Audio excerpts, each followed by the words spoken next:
हरे कृष्णा। आज का टॉपिक है कि गर्भावस्था में सात्विक रहना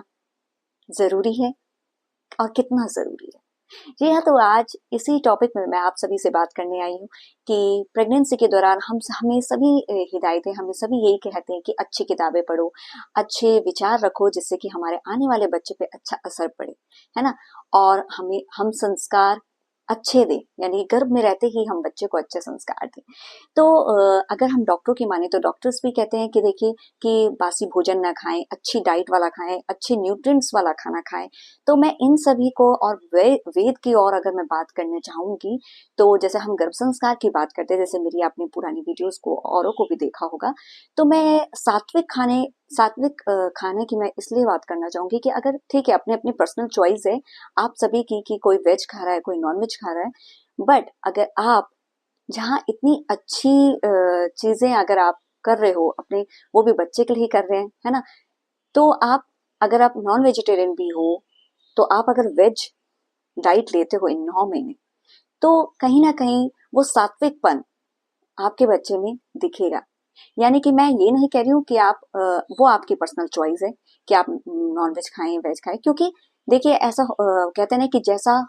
खाओ अन्न वैसा होवे मन। और जहां हम अपने बच्चे की बात कर रहे हैं कि हम अपने बच्चे को अच्छा पोषण देना चाहते हैं, अच्छे संस्कार से रोपित करना चाहते हैं, तो जहां हम गर्भ संस्कार की बात करते हैं, अच्छे विचारों की बात करते हैं, अच्छी सोच की बात करते हैं, तो अगर हम इन 9 महीने सात्विक खाना भी खाएं, सात्विक भोजन भी खाएं, अन्न खाएं, तो उस बच्चे पे भगवान की और हर तरीके से, मतलब मैं ये कहूंगी कि आपके वो अच्छे से डाइजेस्ट हो जाएगा, अगर साइंटिफिक रूप में भी कहा जाए, क्योंकि हमें डॉक्टर्स भी सलाह देते हैं कि अच्छा खाना खाएं, न्यूट्रिशंस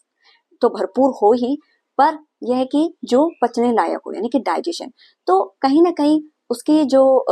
अगर साइंस और वेद दोनों की तरफ से देखा जाए, तो ये चीज जो है कि जो सुपाच्य हो, यानी कि जो इजी टू डाइजेस्ट,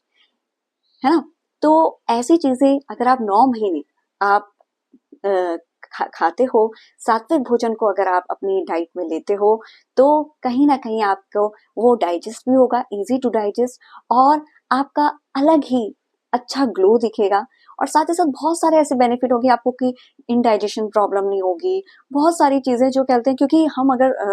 अगर हम वेज में भी बात करें, जैसे हम बहुत सारी ऐसी चीजें होती हैं, जैसे दालें हो गई जो भारी है, वैसे डॉक्टर्स बोलते हैं कि स्टार्टिंग हो गया, मिड हो, तो आप हल्का हल्का ही खाएं, क्योंकि जिससे कि वो डाइजेस्ट हो जाए। तो कहीं ना कहीं वो उस चीज से कहीं ना कहीं वो फर्क पड़ता है। इसीलिए इस वीडियो का माध्यम सिर्फ मेरा ये है कि बाकी तो आपकी चॉइस है, पर अगर आप अपनी डाइट में इन सारी चीजों को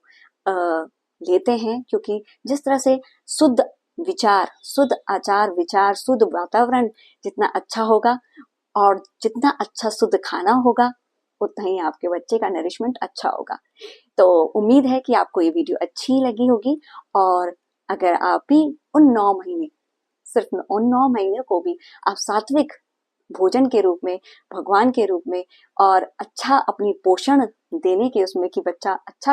होगा, और अच्छी तरह से सारा वातावरण के साथ साथ आप सात्विक भोजन ग्रहण करते हैं, तो देखिए फिर बहुत अच्छा ही अच्छा होगा। आपको भी कहते हैं प्रेगनेंसी के टाइम में इतनी प्रॉब्लम्स क्रिएट नहीं होगी, शायद ना हो, है ना। तो उम्मीद है कि आपको ये वीडियो पसंद आई होगी। अगर अच्छी लगे तो उन सभी प्रेग्नेंट लेडीज, उन सभी मॉमीज को भेजिए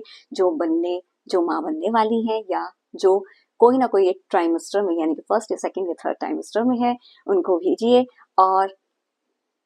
अच्छा खाइए, हेल्दी रहिए और खुश रहिए, क्योंकि मेन मकसद यही है कि मॉमी खुश है तो बेबी भी खुश है। तो स्ट्रेस फ्री रहिए, खुश रहिए, स्वस्थ रहिए, और हरे कृष्णा।